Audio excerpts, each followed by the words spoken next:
International Media TV. Television that listens to you. Hi, I'm Johnnie Burrell. Welcome to the program.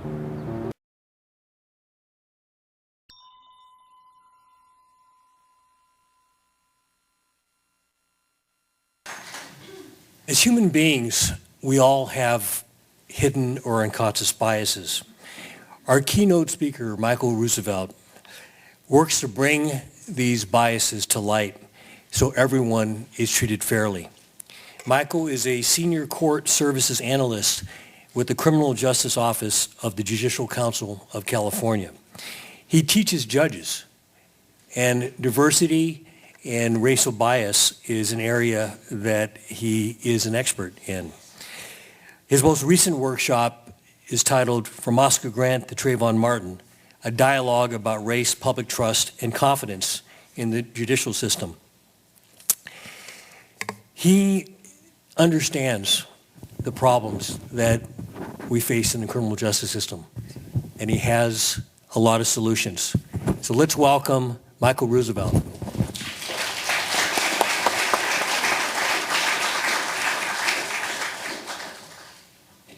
It's a delight to be here this morning. I am really happy because I'm in San Francisco. I was born and raised in this wonderful city. It was a small town when I moved to San Francisco. My parents came from a little place from Mississippi, Jackson, Mississippi, and a little place called Crowley, Louisiana. You can't find it on the map, but it's there. I want you to know it's there. I went to schools in San Francisco. I went to what's called John Swett Elementary School, and I was bused to Chinatown to integrate the school system. Can you believe that? I went to John Hancock Elementary School. That was part of our busing system. And then I went on to Benjamin Franklin Junior High School, which is no longer exists as Benjamin Franklin Junior High School anymore. From there to Lowell High School here in San Francisco. And then from Lowell to San Francisco State, and then graduate work. So I want to give you that kind of a context so you kind of know who I am. You guys are family. So we're going to talk true talk, real talk, honest talk, and I want you to know that I might need a job after I finish today. So I want you to know that. So anybody hiring, let me know now because I may need a job. So let me get that out of the way. But I think it's really critical at this juncture that we let no one off the hook. It is time to address these critical issues around the issue of race and implicit or what we call unconscious bias. A lot of time is spent on explicit biases. These are the things that we hear, we see, we observe, and we call it racism or white supremacy.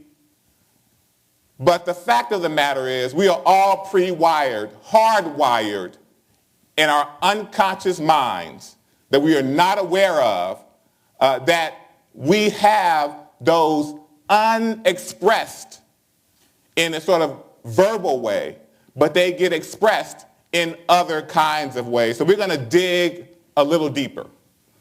Another personal story about me, having grown up in San Francisco. As a young man, I was arrested for armed robbery. As an adult, I had a brother who went to San Quentin prison 3 times, ended up dying in San Quentin. I had another brother who also went to jail on some very, very serious charges, spent several months in county jail. I've had another brother who has been in the criminal justice system. My cousin that I grew up with in San Francisco, who lived in what we call Ocean View, went to San Quentin and spent a lot of time in prison. So I shouldn't be here today. You shouldn't be talking to me today. So I want to give you some context, because sometimes we do judge a book by its cover or by its color. And so I want us to really dig deep into this discussion. So let's dig deep. This is a little exercise. I want you right now to count the number of times you see the letter F as in fog. To yourself, count the number of times you see the letter F as in fog. 30 seconds.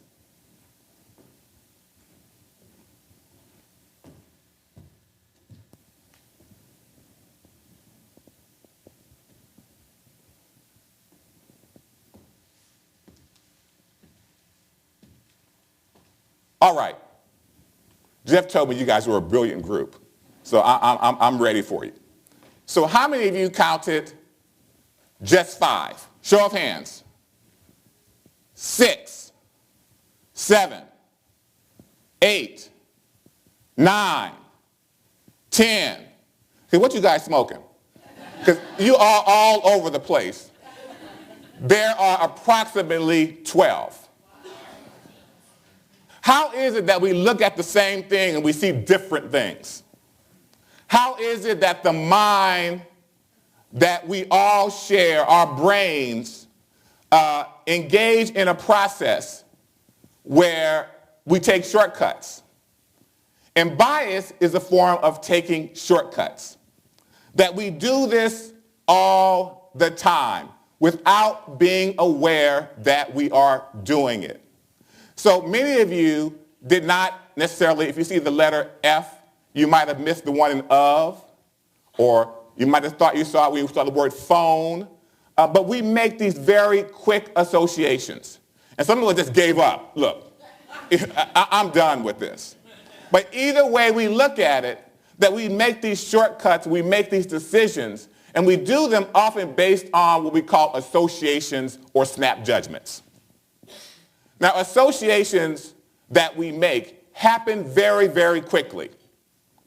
The brain is really primed to make very quick processing decisions. When it makes these decisions, it makes them based on having gathered a lot of information. So the research shows, the people who study the brain, it shows that we tend to categorize. This is a normal process. And we have a preference for people based on group identity.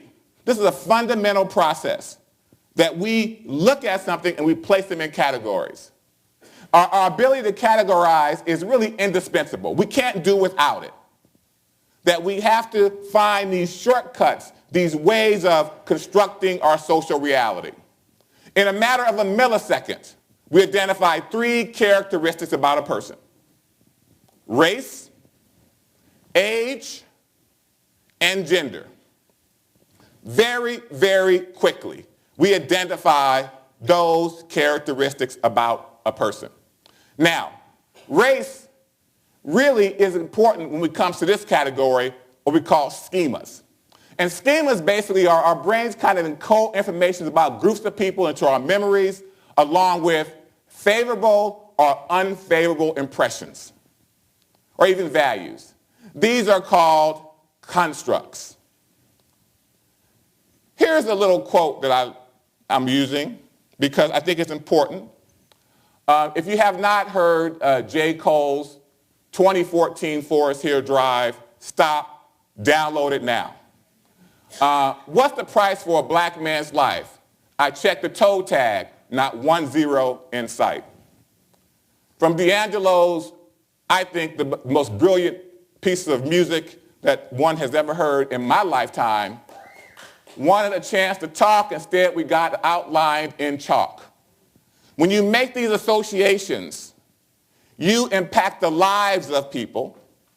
When you make them very quickly, you get outlined in chalk.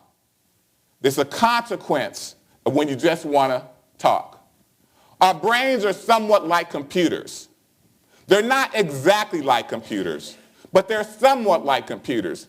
They are programmed. Our brains are programmed. Where do you think this programming comes from? The media. It comes from our families. It comes from the culture, the background where we come from. It informs really the information that goes into our brains.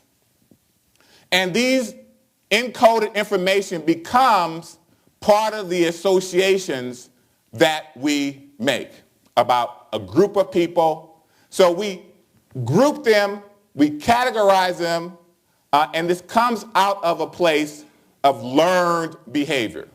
How many of you have watched Cops? Son of Cops, Baby Cops. There are a whole bunch of iterations of them. But let me tell you how it works on the unconscious mind. If you watch Cop, I can close my eyes. I do it with my wife occasionally. I'll close my eyes and I can turn to television and not listen. I can tell her exactly what's happening on television. It's absolutely amazing. So what's happening, Michael? It's dark outside. There's a woman screaming, "Don't take him away, don't take him away." And then there's either a guy with a mullet haircut and a wife beater t-shirt, or it's an African-American male or a Latino. And typically the guy is on the ground. That's typically, or sitting on the corner, on the curb. Now, if you watch those shows long enough, you internalize certain things. That becomes part of the socialization, the role that the media plays in programming kinds of thought processes that ends up going into your unconscious. Now, how insidious is this? If you watch the shows long enough, you see one group that never shows up on Cops. Pause. Answer. You rarely ever see a Chinese American or an Asian. Watch them long enough. You can count the number of times you will see an Asian American get arrested. That is programming you about certain neighborhoods, certain groups of people, certain categories of people. And the other group you see very little of typically are women being arrested with a little baby screaming behind them, "Don't take my mommy," because that doesn't sell commercials. So you're not going to show that image. But this plays into the unconscious mind about certain groups of people. We have what we call in-groups and out-groups. All of us have been part of in-groups or out-groups. You know, I was involved with sports, track and field. I was involved in different organizations and clubs. That's not in and of itself a problem. But there are in-groups and out-groups that have negative associations. And when you see those groups of people, people sometimes walk across the street at night. I call it Michael with a hoodie on. When I have my nice suit on, there's a different reaction to me. But after 5 p.m., I have my hoodie on, implicitly, I become a danger. I become the out group, no longer the in group. So it's important to understand that the mind is a terrible thing to waste, but it's also important that it's important not to put waste in the mind. This is critical if we're going to move the question forward of how do we address bias. We tend to look at the other people as all the same, and we look at our group as unique or as individual. This is very, very critical. And sometimes we make what we call in the brain exceptions to the rule. You're not like the other black people. I don't think of you as being black. You know, it's very interesting. I knew a person who worked for the fire department. It was very interesting about bias, implicit bias. Group of fire people are all in the firehouse together. They're talking. They're making jokes. One woman's in the room. She's the only fire woman in there. And they turn around and say, "You know what, Joan? I don't think of you as a woman." They made an exception to the rule. She didn't ask them that. They decided that you're different from the other women because they're asking for too much. You're different because you're like one of the guys. Now, I wonder what it'd be like if a bunch of guys were hanging out with some ladies, and they said to Michael, "I think you'd be like one of the girls." What would be the reaction? Like you just laughed, right? And so we create these, what we call, the brain creates these sort of in-groups and out-groups. Stereotypes are really, really key. Stereotypes are what I call associations. And these are things that we generalize about a group based on some shared, sometimes characteristics. Oftentimes, stereotypes involves projection. That is what we want to believe about that group. And it often relates to the fact that we have limited experience or interactions with that group. I love watching people. And I come to the library pretty regularly. And one of the things I've learned about coming to this library is that there are all kinds of people.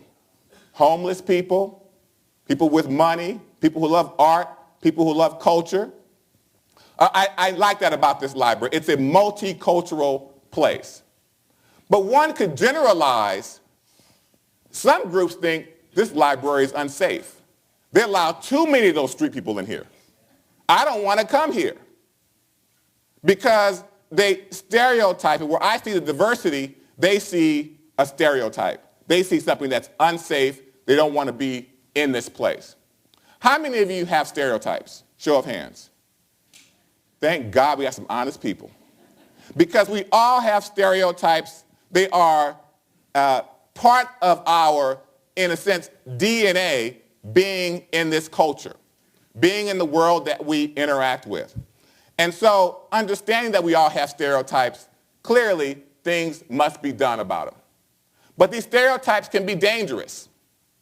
A number of years ago, there was an experiment done. It's really a game. It's a video game where it's called Shoot, No Shoot, where they ask police officers, they ask citizens, and they showed them a person who appeared to be having things in hand, maybe a bottle, maybe a can, maybe a gun. And what they found is that people shoot more quickly if the person holding the object is black than when he is white. They shoot more quickly. There's something about the brain that says, black man, danger. It triggers an immediate response. And we see that in live action with Tamir Rice, right? Tamir Rice has a plastic gun. The officers said, according to the report, stop, drop it. They said 3 times. How do you say that in 2.5 seconds? The car was still rolling when they shot and killed him. They made a quick association, shot and killed him. But what was also interesting about this new data, it showed that police are a little bit better at shooting the right target with the gun than the average citizen. A little bit better. Not much better, but a little bit better, which is good news for us. How many of you guys got guns? I just want to check. All right. So, but what was interesting, they found out that officers do poorly when it comes to figuring out gangs.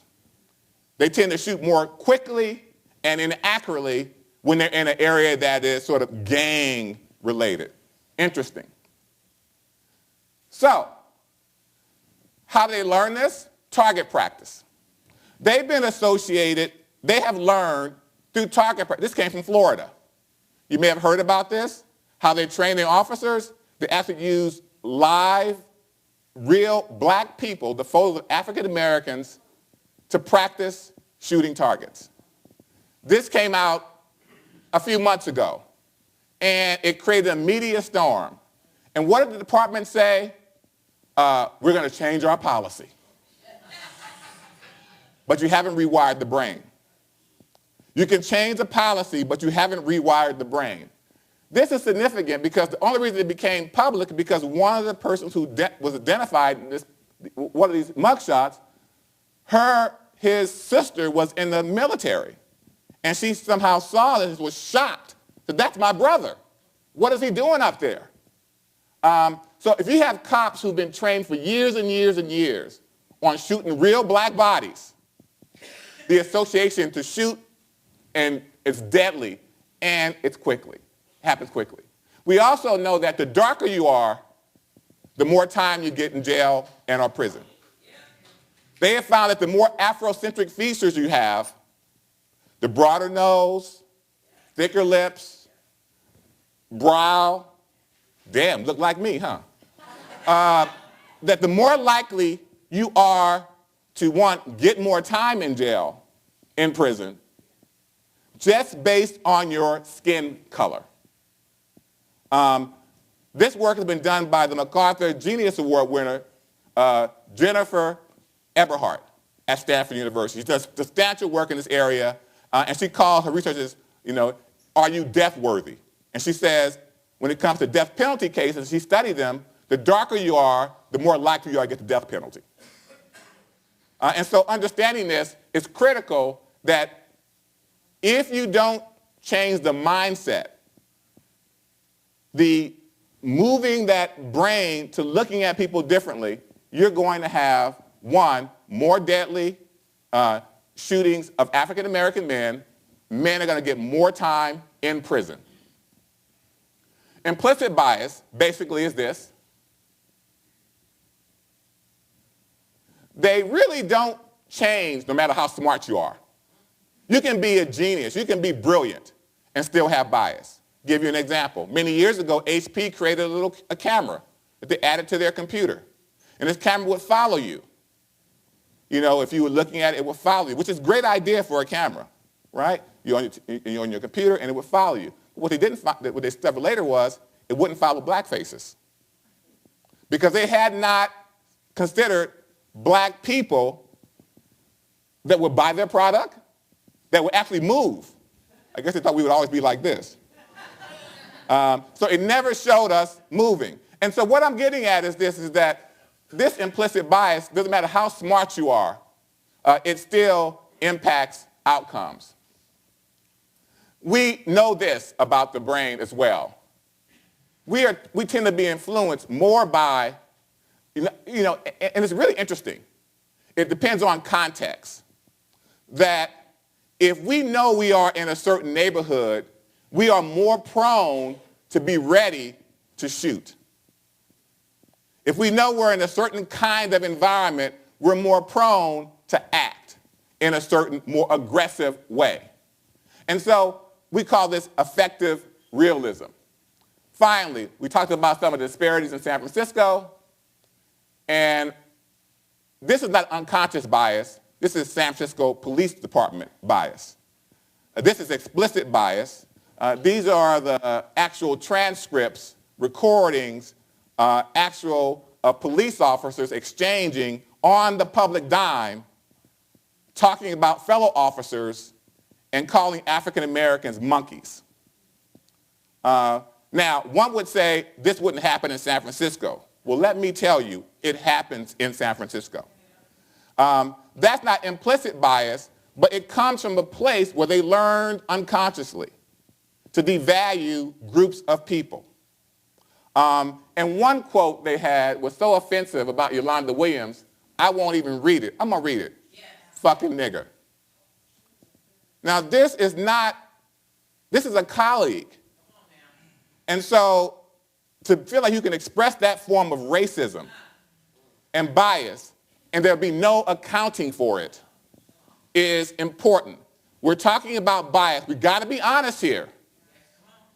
Stats, statistics. I know I've got a few more minutes, but I want to bring this home to you about implicit bias. People often say this, where our young people are less biased today than we were of a certain generation. The stats don't support that. Data doesn't support that young people are less biased. Witness what happened on that bus where they were all singing the song about no niggas can join this club. No, a fraternity. These were young college students. They weren't born in 1957. So I want to point out that it is not about age. It's about how the environment, how your culture, how the worldview you're in shapes you. It's critical that we understand this. Oakland Police Department doesn't do a very good job either. I'm not just on San Francisco. Oakland Police Department has one officer on its force that I believe has, in the line of duty, killed 4 African Americans. He's still on duty today. Now, how does that happen? That an officer now, most officers never pull their guns. You got a trigger-happy, wild-eyed murderer out in the police department. So what often happens, they get a slap on the wrist. Ouch! A slap on the wrist does not address bias. And so what we have done over the years is that we talk about these few things that one can do to begin to address some bias. We got to do one, have accountability. If you don't have accountability and checks and balances, you're not going to address bias. When I say accountability, it means more than cameras. It means community people policing the police. You don't necessarily have to rely on the fox to guard the chicken. We know the outcome. And so implicit bias tells us we need to have a degree of accountability. People are more likely to be biased when no one's watching, when they're rushing in a hurry, when they're under stress, and when they're distracted. But the other most important one that's not here is when they're not connected to the community, when they're not engaged with the community. And so I am arguing for you that there are ways to reduce bias by increasing accountability, reducing the level of distraction, and I think these are things that are easily doable.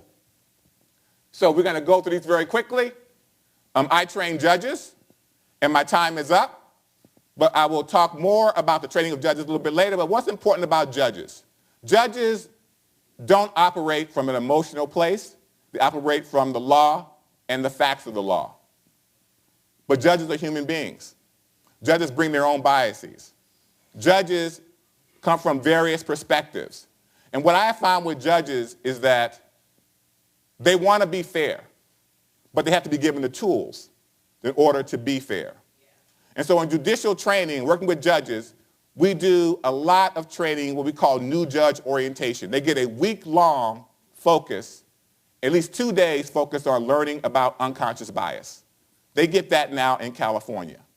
That's very, very important and very critical to their work. Lawyers go through what they call the elimination of bias training. That's a first step. I call it a baby step. There's more to do, but attorneys receive that kind of training. Here's the key. Training without accountability is meaningless.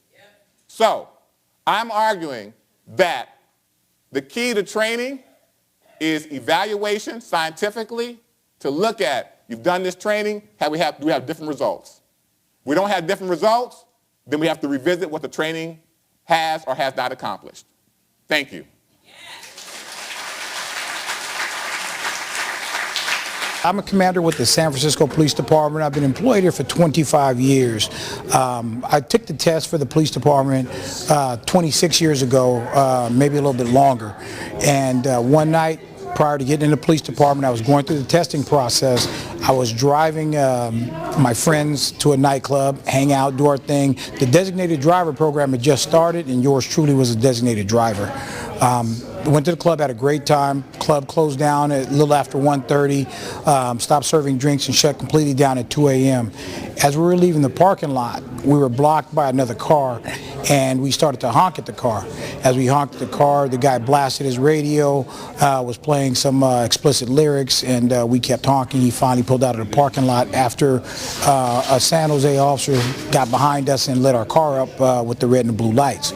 We were stopped, and the officer walked up to my car, asked me to exit the car. I did. He asked me for identification. I threw it on the ground. He threw it on the ground. He asked me for another form of identification, which I provided him, my military ID card. He threw that on the ground. He asked me for more identification, and I told him I left my birth certificate in Oklahoma. He then said, "You're a funny guy." And I said, "Well, I'm not trying to be, but you're throwing my identification on the ground. I'm doing everything right." And he said, "Oh, are you? So I'm in here in this parking lot trying to make sure you don't get killed, and you're playing F the police." And I explained to him that was not coming from my car, that my car was not equipped with a cassette player. And this tells you how long ago it was. There were no DVDs or CDs back then. And so he insisted that it came from my car, even though it had not. I then told him that my intentions were to not be harassed. I was going to leave. He told me to pick my identification up. I refused. He said, "If you leave, you're going to be pulled over and cited." I got in my car anyway. His partner walked up and handed me my identification. I got back out of the car and I said, listen, man, for the last time, that didn't come out of my car. I just took the test to get into the Highway Patrol and the San Francisco Police Department, and this is the part that stuck with me for well over a decade, and even now I still think about it. 3 times he told me, you will never make it. 3 times. And the last time he pointed, almost hit me in my chest with his finger, and it's the angriest I've ever been, and I tell you, tears welled up in my eyes, and got in my car and I left. The ride back to the barracks was a long one. My friends told me, do not do this job under any circumstances. They had me talked out of applying and doing it. I got back to the barracks. It was about 3:30 in the morning, and I'm standing on a payphone talking to my mother and telling her that you were right, I'm not doing this job. She then quickly corrected me and said she didn't want me to be a police officer because of the dangers associated with it, but if I withdrew my application, she would fly to California and beat the living daylights out of me for letting someone else dictate the outcome of my future. And that's why I continued on that path and got into the police department, and 25 years later I'm a commander of police in San Francisco. And it's why I advocate for people to come in, because there has to be change, and that change is only going to come with people applying from the community. If you see something being done wrong, you cannot change it from the outside, you have to do it from the inside.